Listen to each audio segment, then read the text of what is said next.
حبيبنا وشفيعنا ومولانا محمد وعلى آله وصحبه وبارك أجمعين. أما بعد، فقد قال الله تعالى في كتابه الكريم: أعوذ بالله من الشيطان الرجيم، وسارعوا إلى مغفرة من ربكم وجنة عرضها السماوات والأرض أعدت للمتقين. صدق الله العلي العظيم. Hadratil mukarramin, segenap para alim ulama, para guru, para orang tua, para asatidzah, dan seluruh pengurus DKM Masjid Jami Wali Songo, dan terkhusus segenap ketua, sekjen, dan pengurus FS3G Forum Silaturahmi Sholat Subuh Gabungan Kota Bekasi, dan hadir para guru-guru yang begitu banyak di tengah-tengah kita, terkhusus abang saya Bang Dr. K. Haji Mulyadi Effendi, dan seluruh guru-guru orang tua yang gak kesebut namanya. Mohon maaf karena waktu udah rada siang, jadi kita juga udah pada lapar, belum sarapan. Jadi insya Allah menyebutin kiai begitu banyak. Pokoknya abang, mpok yang lewat sini pasti kesandung kiai. Para bapak, ibu, hadirin dan hadirat jamaah sholat subuh yang berbahagia. Apa? Pakai ngambil.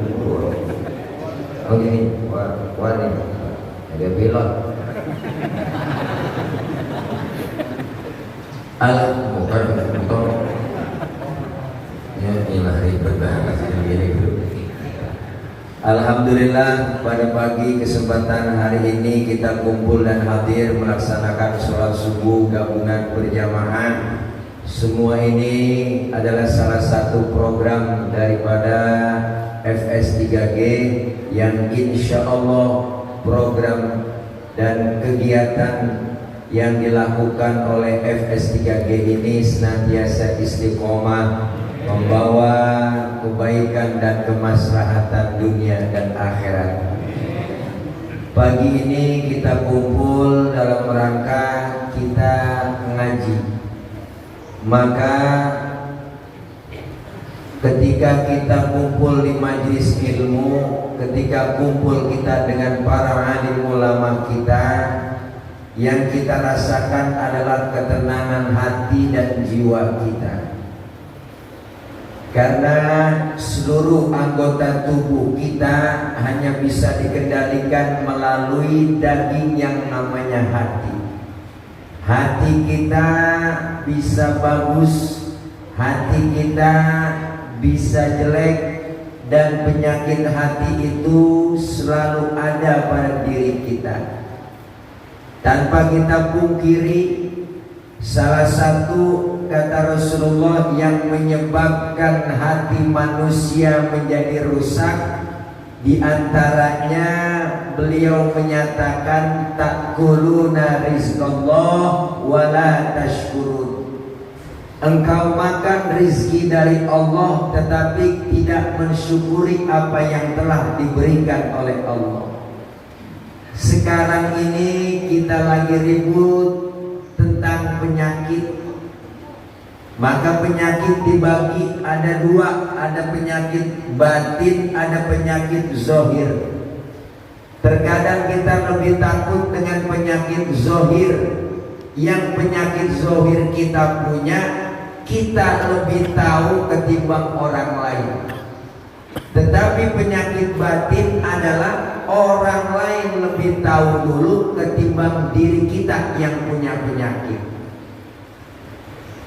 Umpama kita punya bisul di pantat, teman bercanda main tabuk pantat kita udah jeringis, hati jeringis,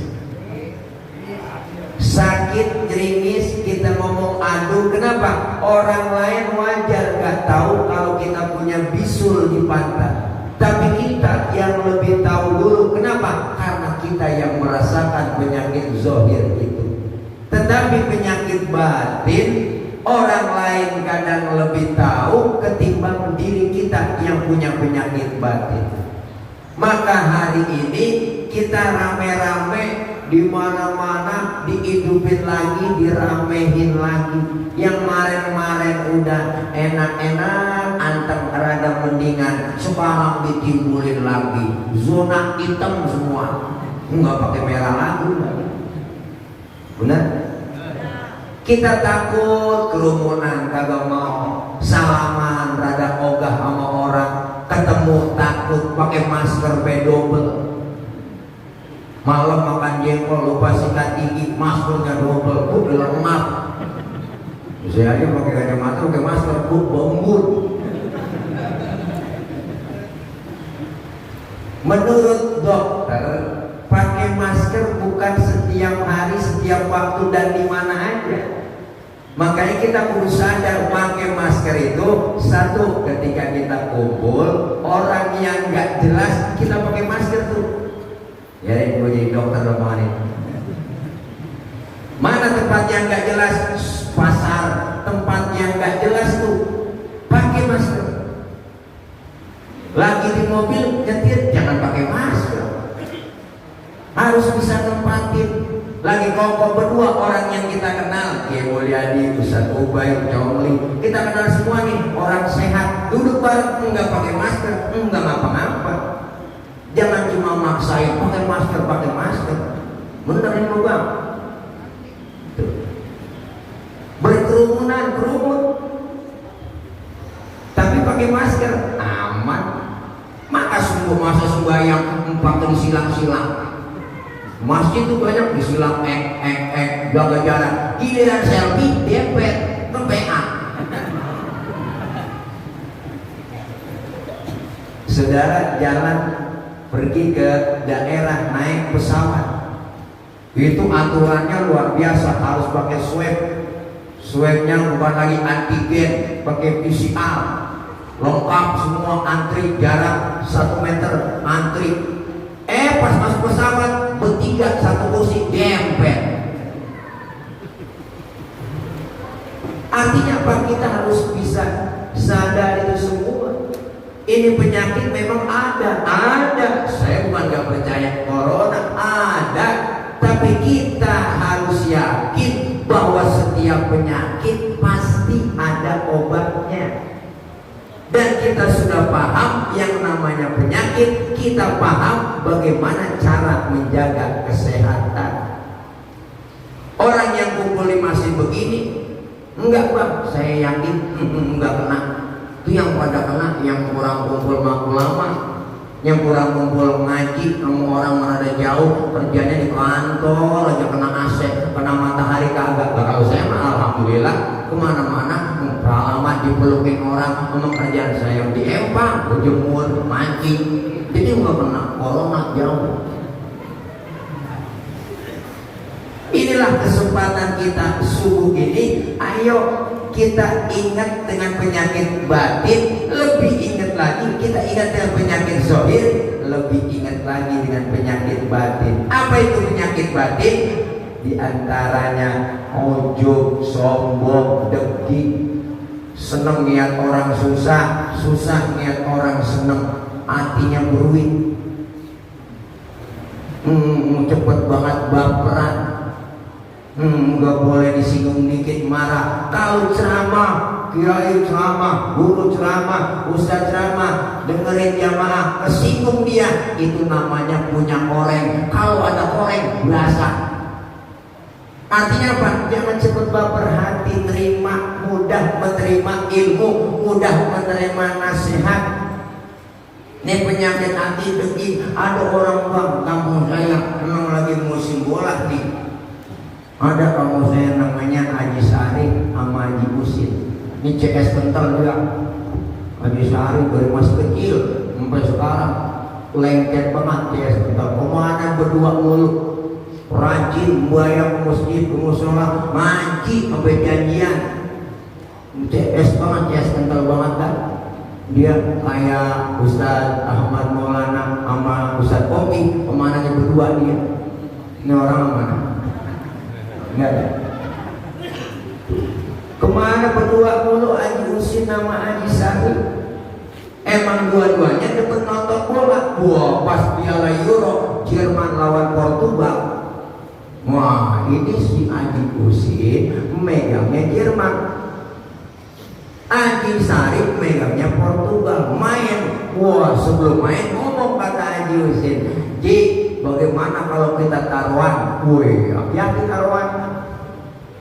Kalau lo kalah ntar subuh yang jadi imam gua, kalau lo menang lo yang jadi imam. Wah, ternyata Haji Husin menang, orang megang Jerman, Portugal kalah. Gua kesel banget ya. Sesuai perjanjian, lo jadi makmum, gua yang menang, harus imam. Haji Husin imam, Haji Sarip jadi makmum. Wah, pas saya sholat, salam kanan salam kiri, kelar langsung dia wiridan, la ilaha illallah wahdahu la syarikalah, lahul mulku wa lahul hamdu yuhyi wa yumiitu wa huwa ala kulli syai'in qadir. Haji Sarip gede banget. Maksudnya jangan biasa aja bacanya gitu, jangan lempengan itu, la ilaha illallah wahdahu la syarikalah. Mentang-mentang gua kalah. Akhirnya Haji Sarip merah, kalau pakai permisilan juga doa pulang, mampet, nggak nanya 3 hari Haji Husin, gara-gara degi hati. Emang kalah aja udah kan begitu. Artinya apa? Dari situ kita belajar, inilah hati.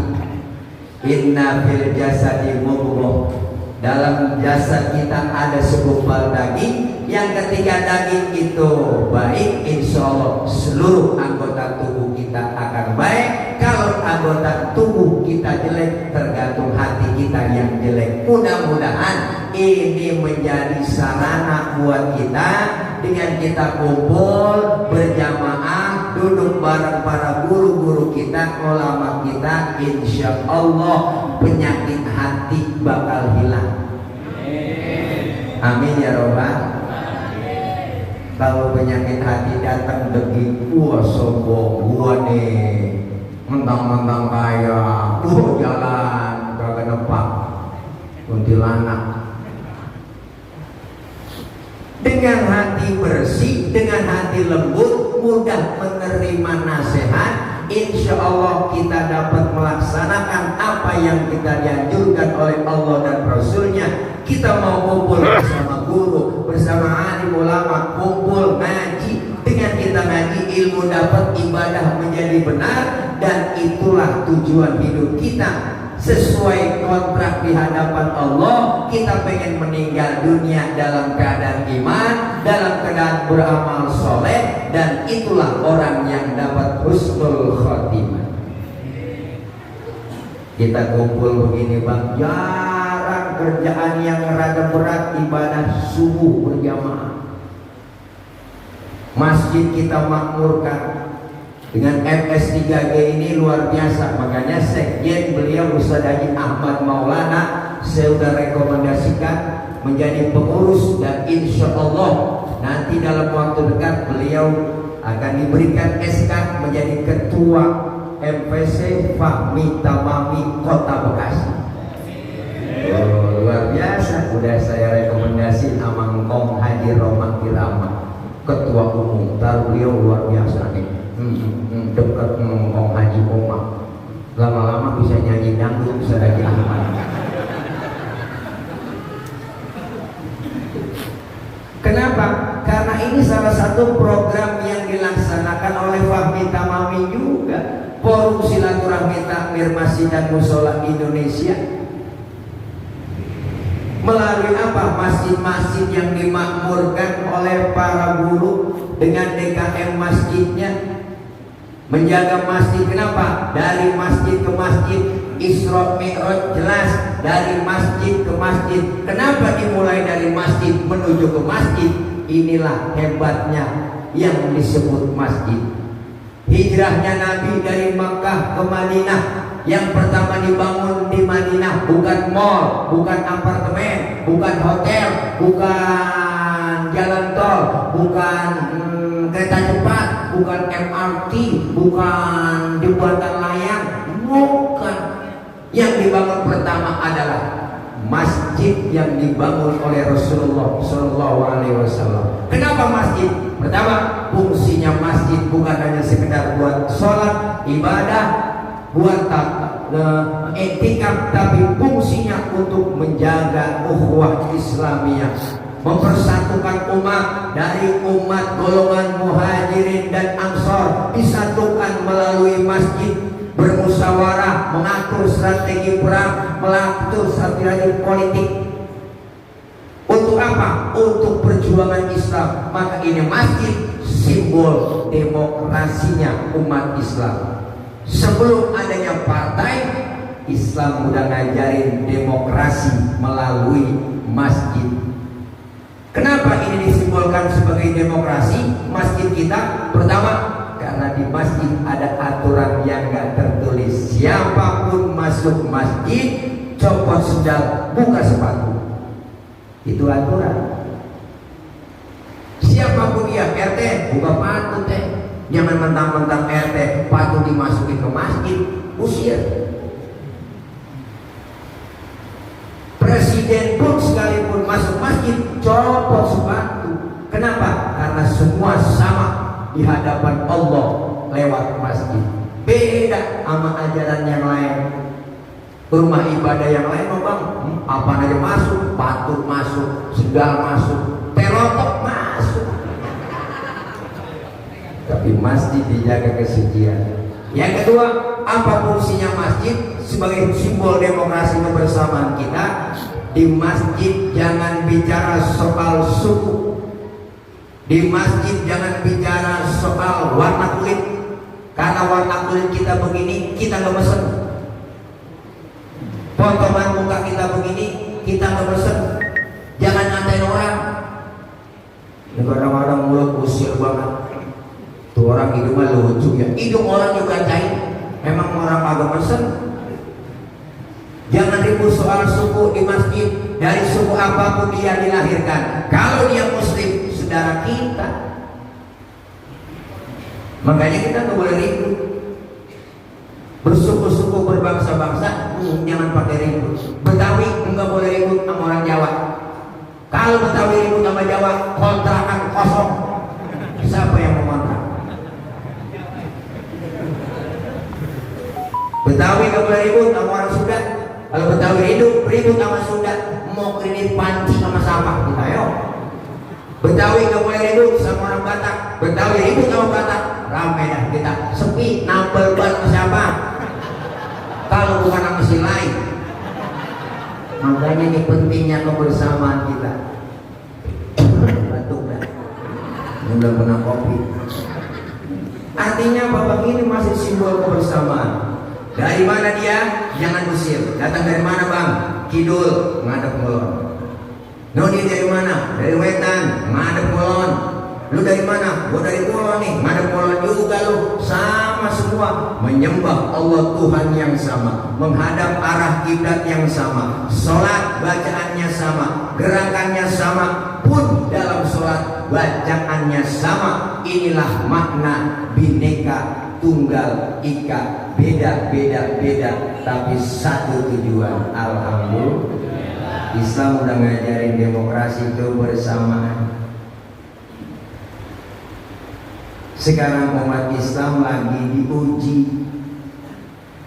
Umat Islam lagi diacak-acak tanpa kita sadar. Umat Islam lagi diuji dengan ketidakadilan hukum, ketidakadilan daripada kesejahteraan. Semua kita diuji, tapi tenang. Kenapa? Karena orang yang sekolah yang diuji, yang kagak sekolah enggak ujian. Masa enggak sekolah mengikut ulangan? Bagaimana melulus? Tapi kita diuji, penyakit diuji, tingkat kesadaran kita diuji, semuanya. Ini terkadang aneh bang, tingkat kebersamaan kita sedang diuji. Jangan bangga dengan partainya, kudu bangga dengan Islam. Sebagai pejabat bangga dengan Islamnya. Jangan ngomong saya pejabat tapi saya Islam. Harusnya begitu. Jangan ngomong saya Islam tapi saya pejabat. Ini yang salah. Islam dikebelakangkan. Saya menteri, saya Islam tapi saya menteri. Ini terbalik. Artinya apa? Kita kepengen semua kesadaran umat-umat Islam. Jangan hanya cuma gara-gara organisasi. Yang dikedepankan apa? Yang dikedepankan organisasinya, yang dikedepankan Islamnya. Cari titik persamaan, jangan cari titik perbedaan. Kalau sekarang banyak muncul seperti itu, Bang, merasa bangga dengan ormasnya, ngomong di mana-mana, yang lain kecil, yang lain salah. Akhirnya apa? Akhirnya terjadilah yang namanya kesenggangan. Cara kita kalau jadi tokoh, kudu bikin statement yang enak-enak, statement yang bagus, jangan bikin provokasi. Dituntut dana haji mana? Ada, tenang, dana haji ada, silakan ambil. Tapi dengan syarat kalau udah ada diambil sekarang, seumur hidup tak bakal berangkat haji. Kan kayak Tuhan orang, sial jangkal banget tuh. Apa-apa tuh? Jangan. Bikin statement yang enak-enak. Pergi haji jangan di bulan haji aja. Bisa mau digeser bulan-bulan yang lain. Baik Jumat yang sampai Jumat, Sabtu Minggu juga bisa sholat Jumat. Kan baik yang libur, kan PA. Nah, kalau pergi haji bukan di bulan haji. Kita puasa sunnah yang namanya sunnah Arafah, sunnah Tarwiyah di mana? Kalau bukan dari bulan haji kan PA. Haji di mana sih? Makin kita makin dok-dok. Ya akibat lapar begini gua. Ya itu masuk YouTube. Cari gua nih, wah gila nih, cari nih. Ya, udah tangkap. Gua capung ya tangkap-tangkap lagi. Orang yang ngeritik itu bukan berarti orang yang benci, Pak. Itu diingatin. Yang kritik bukan berarti musuh. Saya terima kritikan itu. Sebagai tokoh agama, sebagai tokoh umat, ngomong yang enak, statement yang bagus. Jangan provokatif dong. Semakin panjang jenggot, semakin goblok. Apa ini maksudnya? Lebih baik sholat pakai baju batik daripada pakai gamis buat demo. Apa ini maksudnya? Kan provokasi. Yang sholat Jumatnya di Monas nggak sah, tidurnya di Istiqlal, itu kan provokatif. Jangan begitu, ngademin dong, jadi lem, jangan jadi kompor terus. Kamu udah kebanyakan makan duit rezim, sial jangkalan banget. Ayo dah, yang marah maju sini. Pulang diri gua, nggak ada temennya. Kira orang bayar sini kagak yang belain gua. Artinya apa? Ayo kita sadar, jaga kebersamaan itu. Bukan berarti kita benci dengan pemerintah, itu berarti benci dengan NKRI. Enggak, kritikan. Semakin dikritik, bikin aturan, menghina presiden, penjara, menghina ini penjara. Di mana kemajuan Islam? Kita pengen semuanya kebersamaan. Ulama dengan umaroh kan bersatu. Ulama tempat bertanya. Kalau umaroh nggak paham, nanya bagaimana Pak Kiai, bagaimana guru. Kita tahu dengan hukum-hukumnya. Enak jadinya. Artinya apa? Kalau itu semua kesatuan ada, insya Allah Bang, aman. Masjid simbol demokrasi. Ada imam, ada makmum. Makmum mas apa ya boleh. Kita kan semuanya makmum ini. Biar gak bisa baca Fatihah juga ngikut jadi makmum lah boleh. Gak apa-apa. Orang gak bisa. Umpama kita cadel baca kapal pasir, boleh lah jadi makmum. Ketinggalan satu rakaat aja boleh. Benar, tapi nggak sembarang jadi imam di masjid. Imam sholat full fasih, bacanya enak, yang fasih bacanya. Boleh tadi guru kita, Dr. Ki Haji Mulyadi, enak tuh, sampai ngantuk saya. Beliau baca, tidak wasta'inu bis sabri was shalah. Ilah lagi. Iya, dulu saya enak belajar qiraat tuh kan, masya Allah, latihan baca Quran. Qiraat itu kayak yang di imam-imam Mekah itu. Bismillahirrahmanirrahim. Dulu yang menawir diajarin begitu, masya Allah, anak adem. Bismillahirrahmanirrahim. Guru Ubay tadi suaranya luar biasa. surah Maryam itu surat Maryam dibaca susah, cekotnya ribet itu ya bro. Wah, ayatnya pendek-pendek, ngambil lagu juga ribet juga itu. Beliau ahli, luar biasa. Kenapa? Nongkrangin. Kalau udah nongkrangin mah apa? Enak. Ya bismillah itu macam-macam dalam Quran bang. Ada bismillah yang variasinya ujung lain. Bismillahirrahmanirrahim. Ya enak kayak naik motor banyak kempes.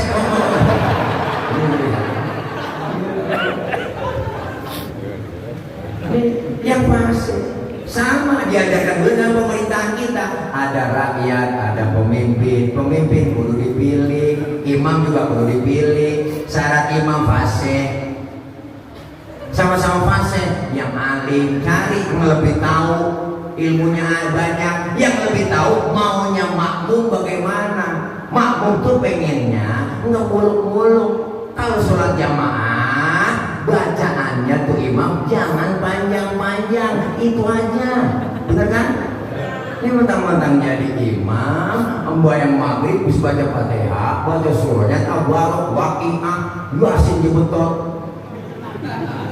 Makmum mah diem, ngikutin di belakang, nggak mungkin dia batalin, ngikutin imam dong. Cuma ngikutin, artinya ngomong. Besok gua kapok membayang sama lu. Jangan panjang-panjang, tahu sikor, kan begitu. Itu namanya pemimpin yang tahu sikor juga begitu. Kalau udah 2 periode, 2 aja udah, jangan pakai nambah 1 lagi, kelamaan. Kalau pengen jadi 3 periode, jangan nyalon presiden, nyalon kepala desa di kampung saya. Undang-undangnya ada perdanya. Ayo dulu. Ayo dah. Nggak ngomong nama saya nyebut nggak nyebut nama kan ya nggak nyebut nama, terkena kalau nyebut nama. Kode etik jurnalistik. Ya Allah, ini yang alim yang lebih tahu maunya rakyat tuh pengennya sembako murah, olahan buka udah olahan buka. Kesian buat emak bapak gue lagi bocah mau bisa diurusin di rumah, bener bang? Olah buka, mall buka boleh, maka sekolah ada dibuka olah, yang bayarannya gratis, sekolah tuh gurunya bayar, ya kan? Sekarang semuanya sebuah bayar, apa dipajukin? Berita dipajukin semua, dibaca dah berita di Google. Belum lama di TV One semuanya dipajukin. Kol, ada pajaknya kol, wortel, beras, pajukin bang. Knalpot bocah, knalpot naik motor, pajak knalpot, pakai racing. Apalagi tangkap, pernah. Apa aja diduitin, jangan-jangan ini negara duitnya udah habis saja. Apa jadi duit dipajakin, besok kentut dipajakin lagi. Ya jangan buat nama susah aja. Ayo kita kepengen kebersamaan lewat masjid, kita pengen kompak semua bersatu. Ini ngomong begini bukan provokatif, ini masukan, ini satu usul saran. Ayo kita bareng duduk, tokoh ulama-ulama kita, pimpinan-pimpinan ormas kumpul bareng, duduk bareng, bagaimana ngomongin untuk bangsa ke depan. Begitu musiknya. Timbang satu orang doang dikerubutin, apa risiko boleh dikerubutin? Benar, masya Allah. Selamat aja yuk, temu entah di pengadilan akhirat gimana udah ya. Kemarin begitu saya lihat. Kemarin saya datang, aku disemprot. Untung saya ngumpet, orang saya kecil. Ngumpet aja saya di mobil belakang bawah, enggak semprot akhirnya. Pas kuat, lu katanya iya. Saya sih apa gitu. Udah aja nggak kenal saya ini udah. Kamu dari mana? Biasa pak. Saya ngamen pak, situ ngamen udah. Bang, kalau itu diseret kita. Makanya mudah-mudahan bang nih, ayo kita kepengen di 2024 kedepannya, hidup kedepannya kita bersama, jaga kekompakan, kebersamaan kita, kerukunan kita. Kita pengen semua bersatu. Beda boleh, kemarahan jangan. Artinya apa? Inilah simbol demokrasi dari masjid kita. Mudah-mudahan FS3G terus saya WA-an sama Sekjen Bang Ustaz Ahmad Maulana, mengacara boleh gas terus kata dia. MS3 gas terus begitu. Makanya besok tanggal 4 di Masjidul Al-Huda ya, Al-Huda Abdul Aziz digeser, artinya sono ada yang kena kopi gitu, geser lagi. Kita yang digeser itu agak alhamdulillah guru-guru kita semua sehat, doain biar Allah jauhkan dari penyakit, Allah jauhkan dari bala, dan mudah-mudahan kita semua Allah pelihara. Insya Allah guru-guru kita memberikan bimbingan-bimbingan ilmu-ilmu yang bermanfaat buat kita, insya Allah membawa maslahat, kebaikan, dan ilmu yang beliau sampaikan bermanfaat dapat kita amalkan dalam hidup dan kehidupan sehari-hari. Amin ya rabbal alamin. Saya lihat jadwalnya sampai 6:30, doa 3 menit langsung bagi makan pas 6:30 dan zaman emang segitu, memang nggak dipatokin ya, karena memang budgetnya juga dipatokin juga ya. DP kecil anu serap gede. Bercanda gunawan ya. Ya mobil CS ya, saya mau dikasih juga apa-apa. Enggak apa-apa lu sendiri kosongin ya, apa-apa nyantai aja. Cuman kita tandain aja. Dan itu aja barangkali yuk sama-sama kita bacain Fatihah. Guru-guru kita yang udah nggak ada, orang tua semuanya yang udah pada meninggal, yang mewakafkan tanah ini semuanya, Allah jadikan kubur mereka, orang-orang tua kita, guru kita, dijadikan menjadi roboh min dari ajil jinan. Allah ampuni dosa dan kesalahan beliau-beliau. Kita yang masih sehat, yang masih hidup, Allah kasih sehat walafiat, panjang umur. Mudah-mudahan apa yang kita niatkan semua yang baik dijabah, dikabul